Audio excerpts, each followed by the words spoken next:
So you have a iPad mini 6th generation and you have an issue where the screen, maybe it's unresponsive, maybe you can't swipe, or maybe it's frozen, or maybe it's stuck somewhere, or maybe you're just stuck on the Apple logo.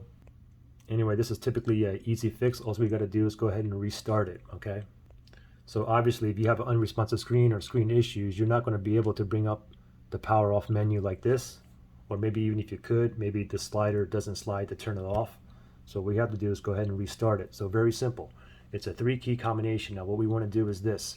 We want to press the volume up, volume down, and press and hold this power button and do not let go until we see an Apple logo appear. So let's do it together. Ready? The volume up is the second button here, okay? Ready? Volume up, volume down, press and hold that power button and do not let go. Don't worry about what's happening to the screen. Just continue to hold this power button until we see an Apple logo appear. So I'm still holding here.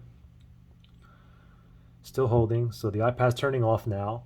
Now it's going to boot back up. As soon as we see the Apple logo, we can go ahead and let go of the power button.